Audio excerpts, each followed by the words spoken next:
Hello, and a very warm welcome to everyone joining us for today's Select Science webinar titled The Future of Method Development is Analytical Quality by Design, but which tools do we need to get there? I'm delighted to be joined today by Dr. Mark Eggink, Principal Scientist at Beyondist, where he leads a team responsible for method development, transfer and validation use of process support, batch release, and stability of monoclonal antibodies and antibody-drug conjugates. In today's webinar, Mark will present on the application of an analytical quality by design approach in biopharmaceutical development, including analytical target profile analysis and the use of design of experiment software for monoclonal antibodies and antibody-drug conjugate assays. Following the presentation, we'll have some time to answer your questions. So if you have any questions for our speaker, please feel free to submit these at any time during the webinar, and you can do that using the button to the left of your screen. So without further delay, I'd like to hand over to Mark for today's presentation, and I'd like to thank him for presenting to us today. Please go ahead, Mark. Welcome to this webinar. The future of method development is in quality by design. But which tools do we need to get there? I'm Mark Eggink. I'm a principal scientist at Analytical Development and Quality Control at Beyondist, formerly known as Synthon Biopharmaceuticals.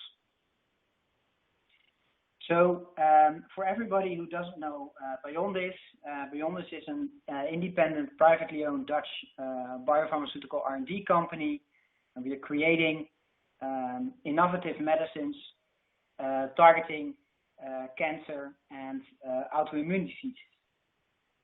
We are focusing on a broad spectrum of molecular concepts ranging from small molecules to complex protein structures. We have expertise in identifying and developing monoclonals on ADCs. We have an in-house GMP manufacturing capabilities for both the monoclonals as the ADC. Currently, we are staffing around 350 people, and we are originating from a long-standing pharmaceutical company, Synthon. So a quick look at the pipeline of Beyondist. Currently, we are working on 4 ADCs and 1 monoclonal antibody, and a small molecule, and we have some lead finding programs running at the moment. So in 2007, biopharmaceuticals started with the development of a biosimilar trastuzumab. In 2012, it was licensed to Amgen and Actavis. Meanwhile, we were working on an anti-HER2 ADC SIT905, where we initiated in 2017 a pivotal phase 3 trial. In 2018, we got an FDA fast-track designation for the SIT985 program, and last April, Synthon Biopharmaceuticals rebranded as Beyondist. So today, I want to present you something about the update of the ICH Q14 guideline. What is analytical quality by design? How does it work? Why does it help? I want to do a little bit deeper dive in the quality by design development software, which with a SEC application, and ending with a conclusion. So, since there's currently no ICH guideline on analytical procedure development, applicants often report analytical validation results only, rarely present the performance evaluation with analytical development outcomes. This makes the regulatory communication insufficient, especially when non-conventional analytical procedures are employed, like real-time release testing or multivariate models for process control. Additionally, the lack of guidelines prevents the applicants from an opportunity to present scientifically basis for flexibility, for flexible regulatory approaches like quality by design, concepts to post-approval analytical procedure changes. So this new guideline is intended to improve the regulatory communication between the industry and the regulators and facilitate a more efficient, sound scientific and risk-based approval, as well as post-approval changes management for analytical procedures. With this presentation, I would like to show how we are filling this in at the moment. So currently, the timelines of the update are anticipated on November 2021. This is already quite soon. I'm not sure if this is still realistic with the whole COVID-19 crisis, but still this is the information that is shared on the ICH website.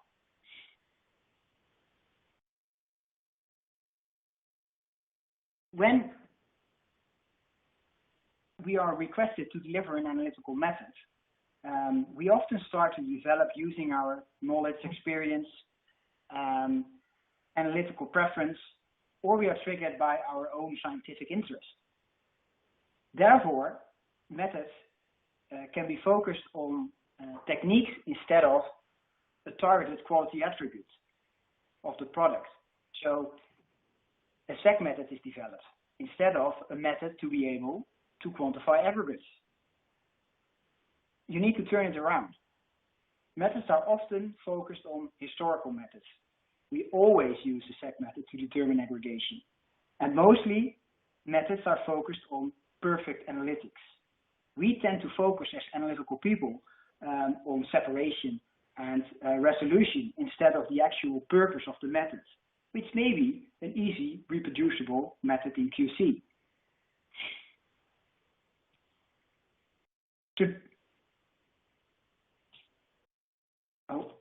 Traditionally, approaches of method development may lead to challenges during the lifetime of a method. Typical situations that occur in pharmaceutical analysis: insufficient documentation, getting stuck in revalidation cycles, dealing with unrealistic expectations on reportable results, facing challenging deadlines, losing a lot of time on troubleshooting, or sometimes methods are hard to validate or transfer due to lack of robustness. I think that every one of you is involved or requires analytical data may recognize at least one of these situations.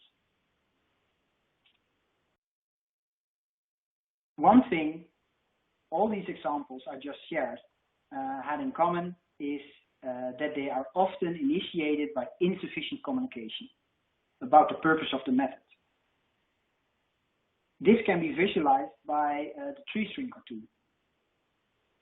Here, and it might be that a lot of you are familiar with some of these situations.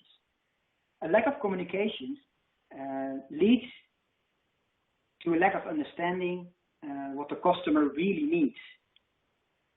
This is a product or a method which does not meet the expectation of what is required. When starting method development, our plan is always to be lean and straight to what the customer wants. But in reality, we run into a lot of changes on the way to reach our final goal. Eventually, we make it to the top and obtain a scientifically based high-quality method. But this could be done more efficient and cost-effective in a cost-effective way. And to prevent or at least reduce these challenges, we need to change the way how we develop our analytical methods. We have to develop our methods fit for purpose. And that all starts by collaborating with the customer. In our case, that's downstream processing, upstream processing, or the regulators. Without communicating about the purpose, we cannot know what the customer needs and deliver what is expected. So we need to start asking questions like, what is the method for? What method requires you need?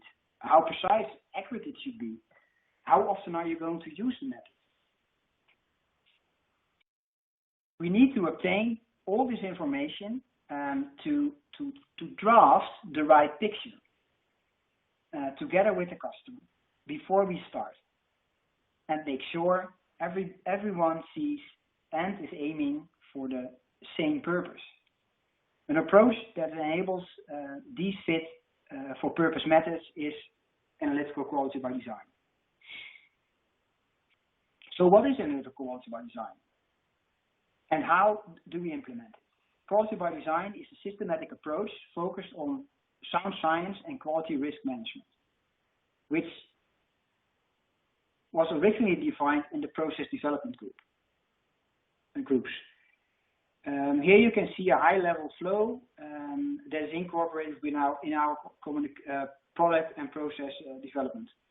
The flow has 4 stages, and each stage describes the tool needed to obtain quality by design based process. So we have a process development, process characterization, process performance, and lifecycle management. This can also be applied within an analytical method development. I translated the process development flow to an analytical method development flow. As you can see, this looks quite similar, consisting of the same stages and tools needed to obtain a quality by design method. So as analytical departments, we can benefit from the time and effort invested in these approaches by our process departments and adopt and optimize the tools for the method development process. As I showed, that our development flow also starts with predefined objectives. To be fit for purpose, our method requirements have to be connected to the quality target profile, QTPP. CMC drives on this QTPP. This profile describes all quality attributes the product has to comply to ensure the promised safety and efficacy. When this profile is established, the critical quality attributes are defined. And because these critical quality attributes impact the product quality, a control strategy has to be set up for each CQA. And these strategies are most driven on analytical data. So the method requirements have to be based on information about the CQA and how this is impacted by the process. Therefore, the method requirements are based on the patient's regulatory requirements, selected process technology, process capabilities, and specifications. All these requirements captured in what we call analytical target profile. It represents the picture we draft with the customer to determine what is needed. So this is our analytical quality by design workflow. Starting at the ATP, where we define the objectives and requirements with the customer, followed by an evaluation on the ATP, where you can have a verification of an already existing method or need to perform a technique selection. If you do not have a method in place, or after your verification failed, you need to select a new technique. After the selection, you need to develop a method. But before you start running to the lab, you need to do a paper-based exercise to capture and documentate all your knowledge about this selected method. You can do that by a fishbone, mind map, and ending with a risk assessment to select only the critical method parameters which affect the ATP. On this way, you develop a method in a lean way and fit for purpose. Then you go to the actual method development and if needed, a validation. Then, finally, you need a proper method control strategy. For instance, trending database. Important is that after several steps, you keep on checking your ATP. Are you still in line with your ATP? If not, you need to adapt your ATP or update your ATP, but always you need to inform your customer that you are changing things.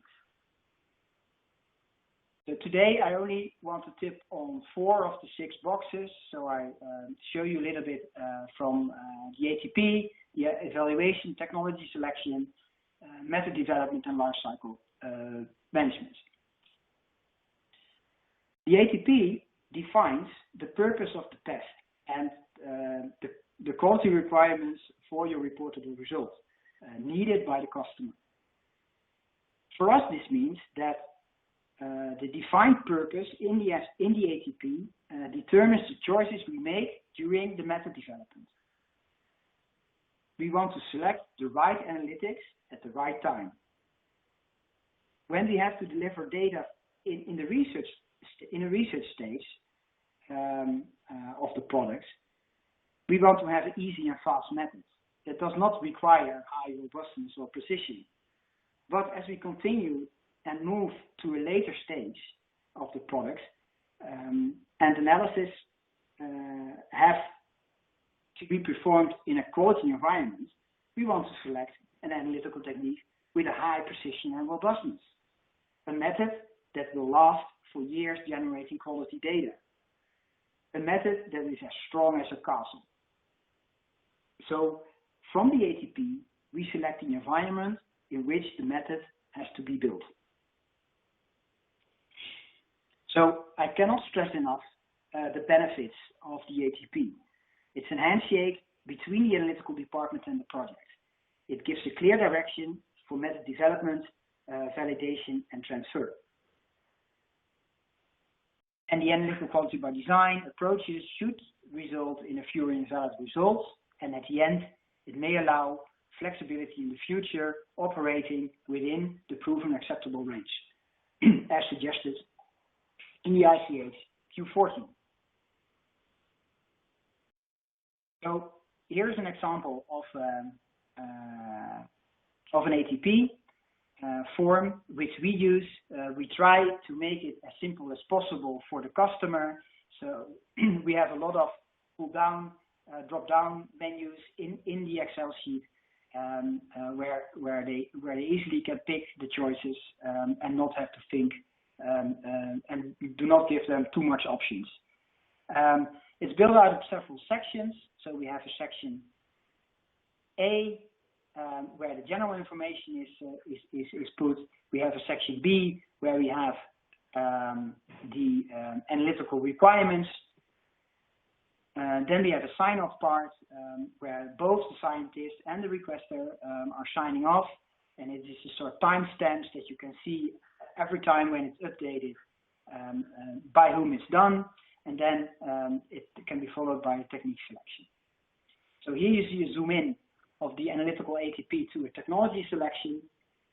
So here you have all your requirements of your method, which is put in by the requester and finally checked by, or discussed together with a scientist to see if it is realistic.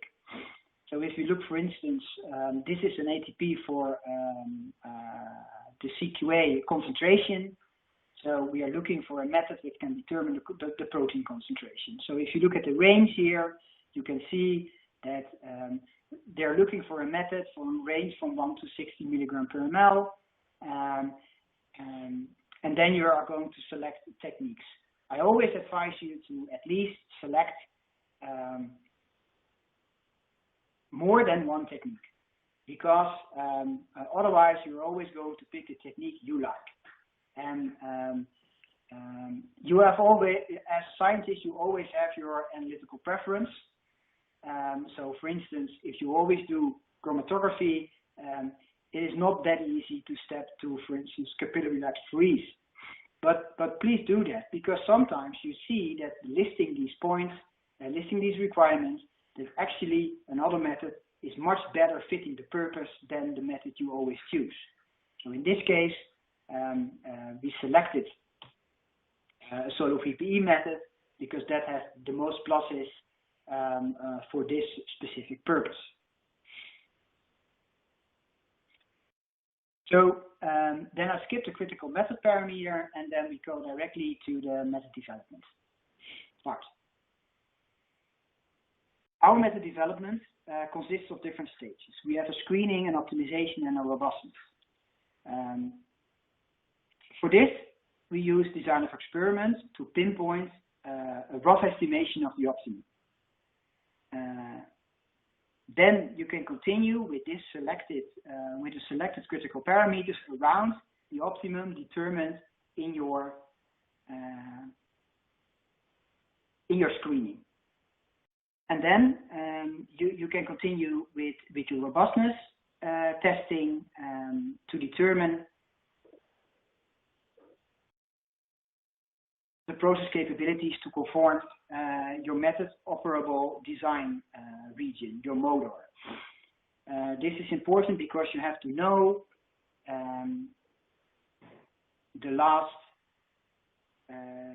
you have to know the optimum, and you have to take into account the analytical variation in your test. Because you do not want to have your optimum too close to the border of some critical process parameters and going over it because you're just looking at analytical variation. So you need to take that into account.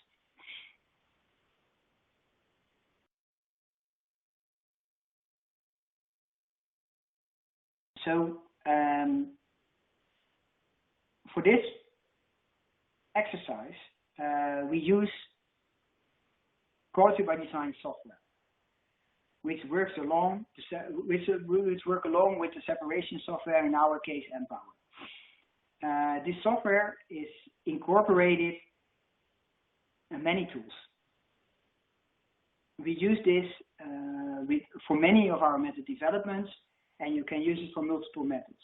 Like we use it for size exclusion, ion exchange, reverse phase, for small and large molecules, CESDS, HIC, for monoclonals and ADCs. Followed by a robustness assessment of the developed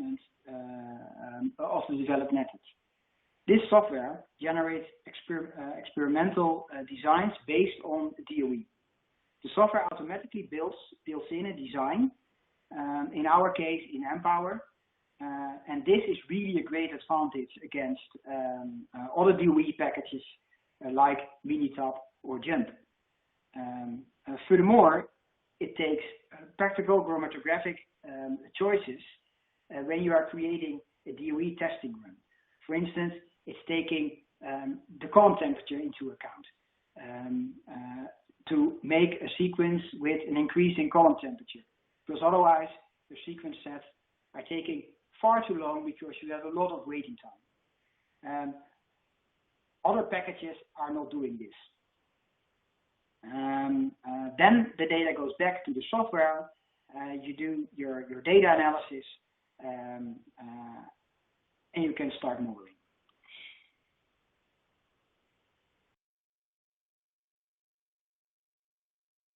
So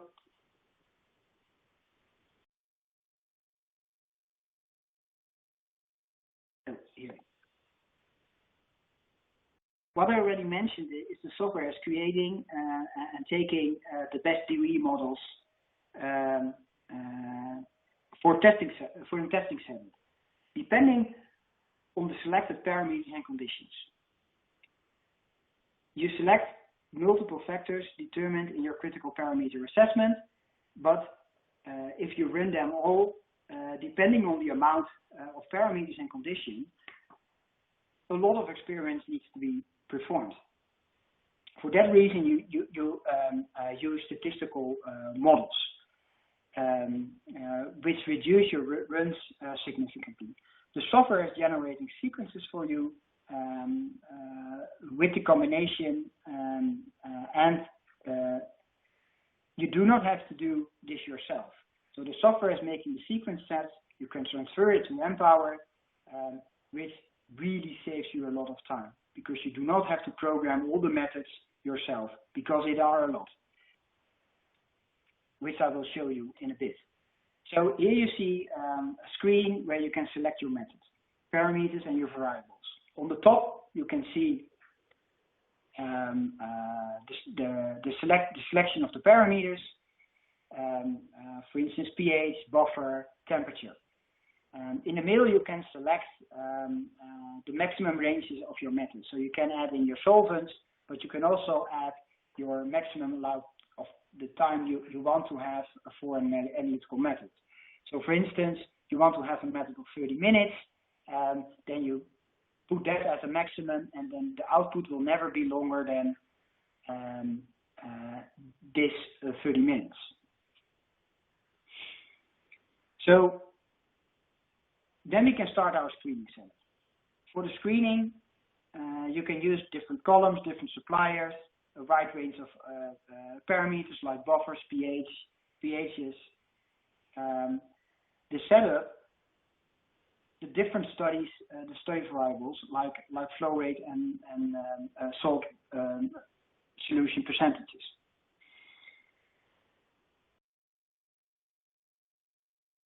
So here you can see some selected conditions. From this, it is starting to generate a model. In this case, it is generated a quadratic model with 56 runs. And then it's generating your run table in a unbiased way, and this table or this table can be transferred to mPower. So then if all the data is analyzed and processed, you can start with your data and trend analysis. And it starts calculating all possibilities to combine the possible combinations to generate the best method according to set ranges. So it will generate 3 best answers. And you can see that every best answer has a little bit different settings. But all these settings are fulfilling the requirements you preset. You made upfront. So in this case, we went through with answer 1 to continue the optimization. So with the optimization, you already selected in your screening phase, you selected the column, you selected the buffer system. So what you can do, you can change different parameters. So you can make smaller steps, look a little bit closer in your gradients to get really the optimum of your method. The nice thing at the optimization that you directly can include some robustness settings, which later can come in handy. What I will explain later. So also here it's generating a new model. In this case, a cubic design with 64 runs, and again, it's generating your sequence list. The sequence list can be transferred to mPower, and you can start your analysis and come back when everything is done. So now we start generating a design space. This can graphically be visualized, as you can see in the plot here. We have 2 critical parameter variables on every x1 and one parameter, the separation of the amount of peaks. The shaded area is not acceptable because there your separation is lacking. The white area is the accepted area where you need to be, because there you're still fulfilling your criteria. Here you can see the way how we do it with a size diffusion method. So we have multiple criteria, and every plot, every 2D plot, I added one of the criteria. So at the last plot, you can see that we have 3 shaded colored areas, and your target point is right in the middle in the white region, where you can see that you're still fulfilling your criteria. So here you have a good method.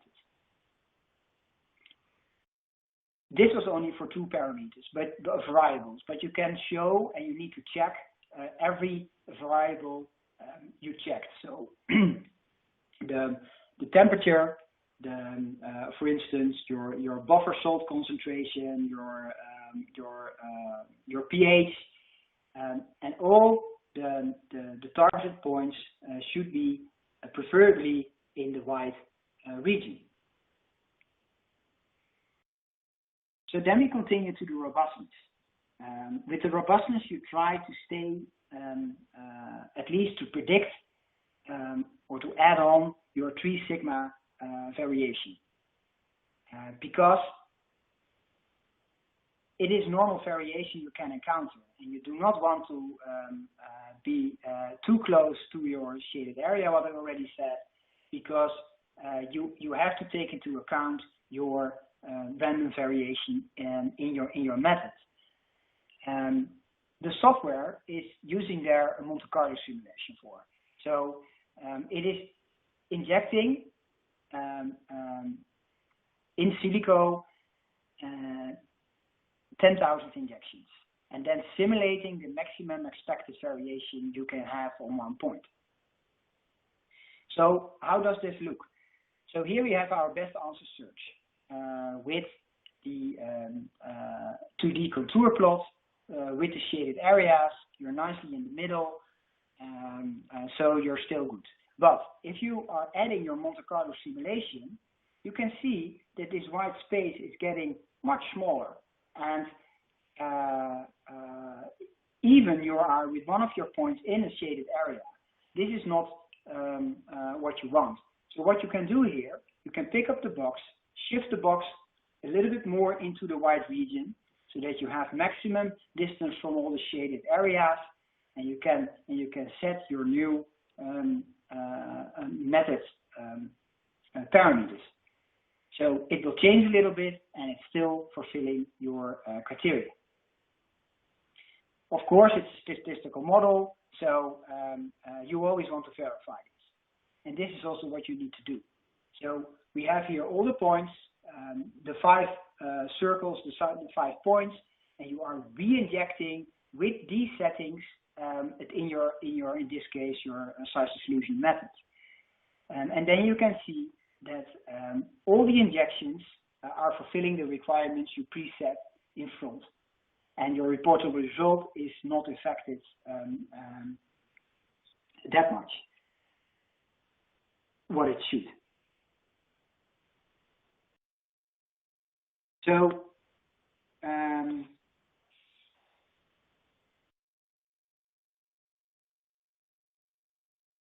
then we can go to the last stage of the project, the life cycle of the flow, the life cycle management. After the product, or in this case the method, is implemented, you have to maintain it. This can be compared to a yearly car maintenance you are obliged to do. The car has to be checked to guarantee it's still working as it should. The car is still good of quality, and most of all,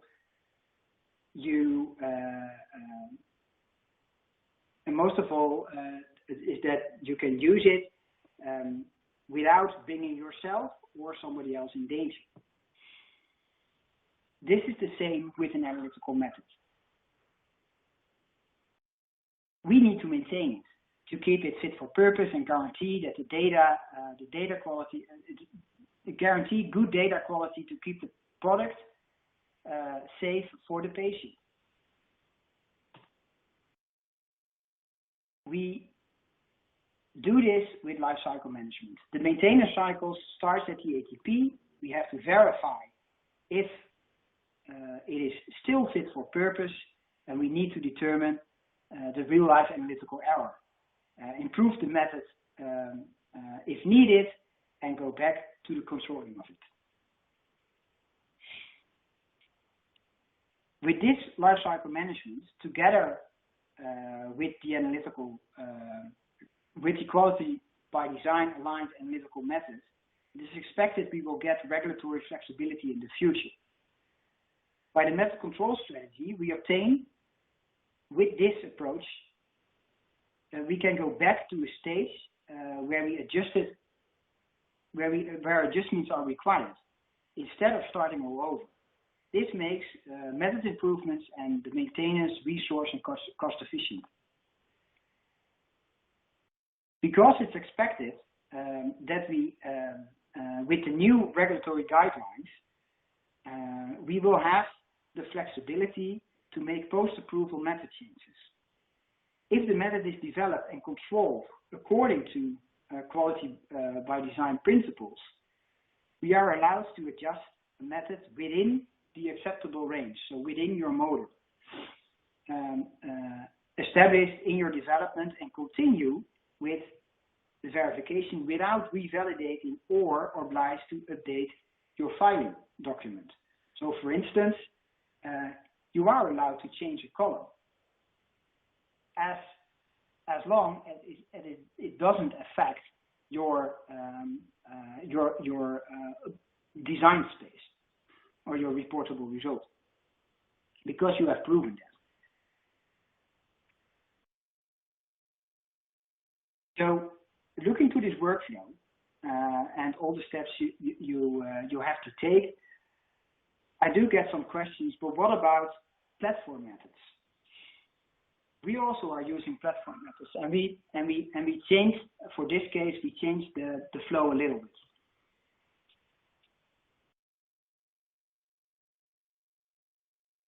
So here you can see that we skip a part, but the other parts are still intact. You need to still have an ATP and to verify if the new product is working on the method, which you do need to document it. But yeah, and you need to do a qualification or a validation. And finally, you need to have your method lifecycle management in place.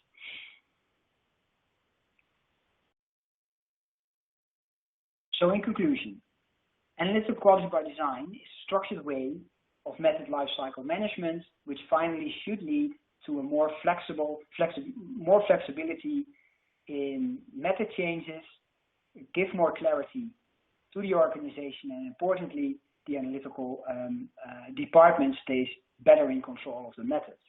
The quality by design software can help you severely in reducing your method development time and labor time.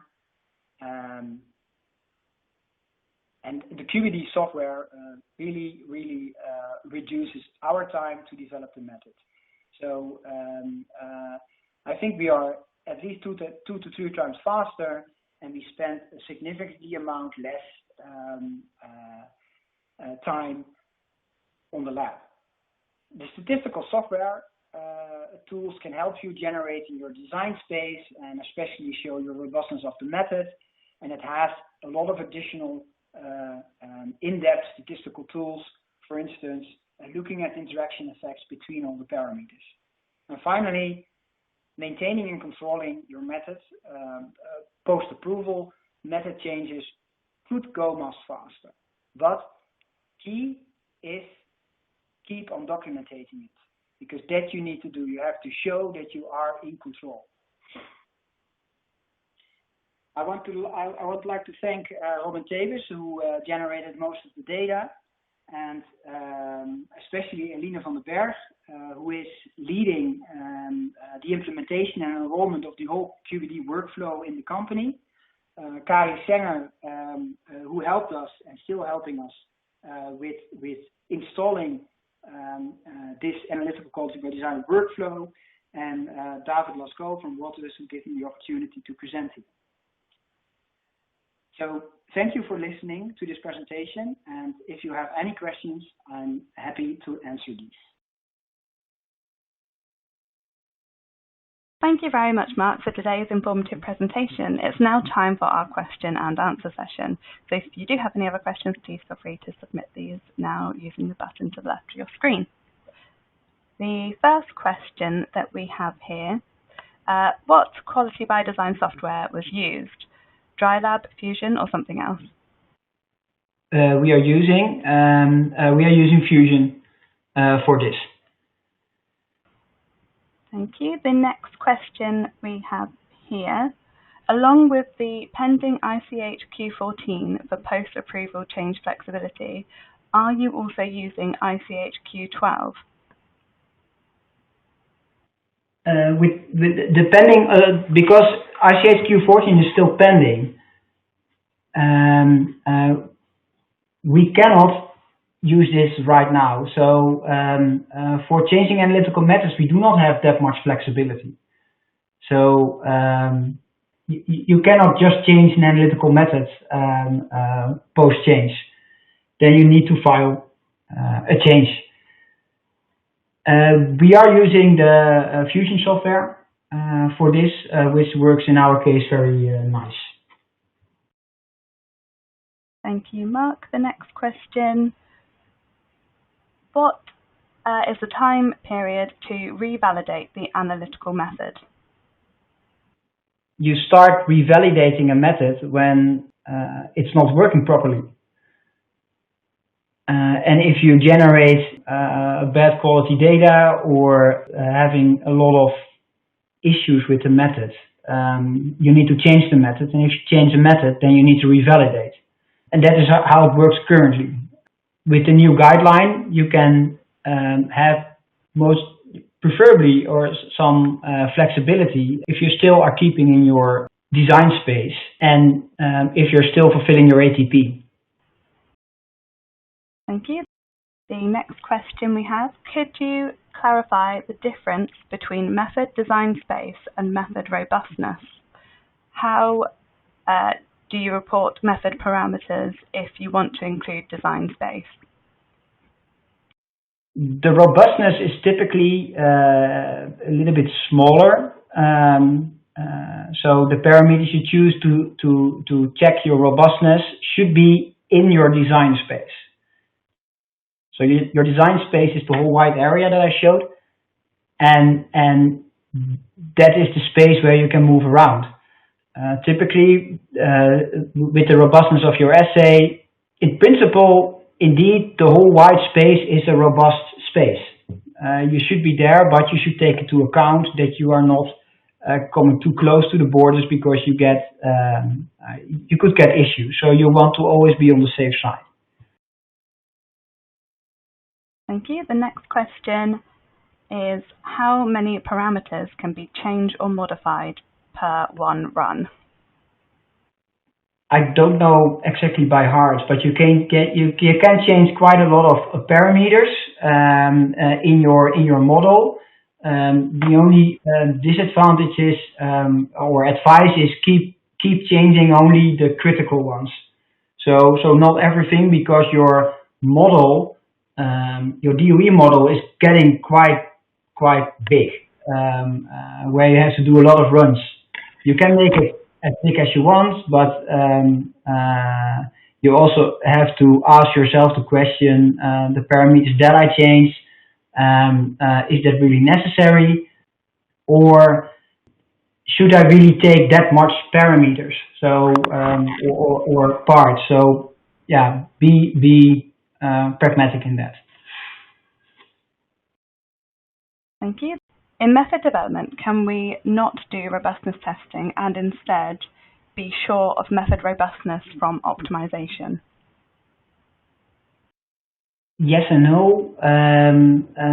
Doing the robustness is really checking around the points which you set, which you determined in your optimization.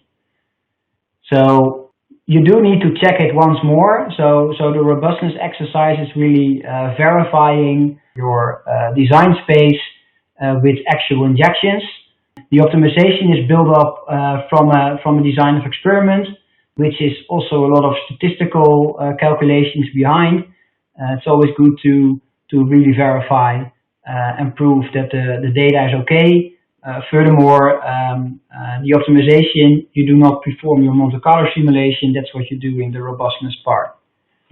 Great, thank you, Mark. The next question we have, how do you use quality by design in transfer of analytical methods from standard HPLC to UHPLC?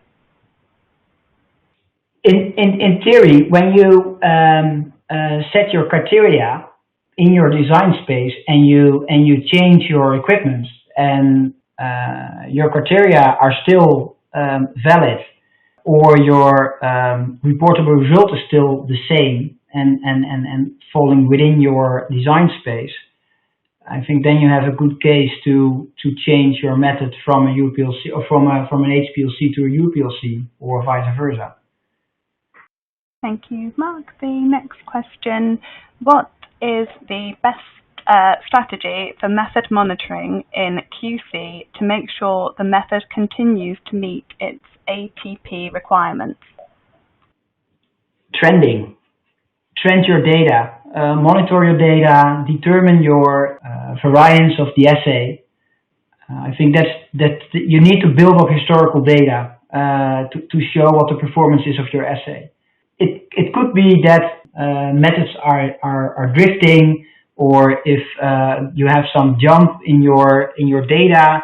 For instance, when you're starting using a new column, the batches of columns can change over time, which is impacting your result. You only can see that when you have proper trending data. If things are changing, it could be that you need to adapt your ATP because your data is still valid, but it's not fulfilling your ATP requirements anymore. But still your reportable result is valid. So then you need to start updating your ATP. But trending is the key word, I think. Thank you.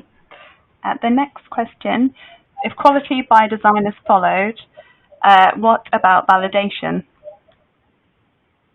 Yeah, you still need to do a validation of you develop your method, you develop a robust method, but you still need to follow the ICH Q2, so a validation is obligatory. Thank you. The next question, please can you explain further the reassessment part? Is it not always verified against the ATP? And how can design of experiment software help with this? The reflection of your ATP, if you are making small changes, then you need to check if the goal up front is still the same, so that you need to reflect. DOE software can help to show you if you have parameters, specific effects in your method, which can help you answering these questions. So, if for instance one of your parameters is behaving or the result is behaving strange, then you can look if there is something you had overseen. So, for instance, when you have a critical parameter which you did not assess at the start as critical, because it always worked, then you need to go back because then you missed or you get a new critical parameter and you have to add that into your development. Sometimes you can get it out of the software to look if you have some cross reactions between some parameters which you already selected in your DOEs. But if not, you have to start over. Thank you, Mark. The next question here. If we are using PharmacoPoeia monographs, how will quality by design help? Yeah, currently you have to follow the monographs. So if you are following it on the letter, you do not have to do it. You only need to verify the method, and you have to follow according the monograph. But if you are deviating from your monograph, then it can help you because you are doing additional things because you think it's needed. A monograph, like the compendial tests, are sometimes quite broad, written down, which gives you a lot of flexibility, but the flexibility can also be a disadvantage because you do not control your method good enough. And then quality by design approach can help, because you need to be at that point more specific or more selective than the monograph is describing. So it can help, but it can also be a disadvantage because the monographs are too broad. Thank you, Mark. The next question here, can you tell us the name and supplier of the quality by design software that you mentioned in your talk? Yeah, that I already told. It's QBD's Fusion software from S-Matrix. Thanks, Mark. So the next question, at what point during the method life cycle should the full validation report be completed? Should this be just before filing, before releasing clinical supplies, or at a different point? Yeah, that is a company strategy. Companies are doing that differently. I think the latest point you need to validate your methods is when you enter commercial. Then your methods need to be validated. Before that, you can decide yourself what fits the best or what is the company strategy you use. But before you go commercial, so before you send in your filing to the FDA or EMA, you need to validate your methods. Thank you, Mark. Well, that's all we have time for today. So thank you, Mark, for today's informative presentation and discussion, and thank you to everyone joining us online and for sending in your questions. If we didn't have time to answer your questions, we'll follow up with these after today's event.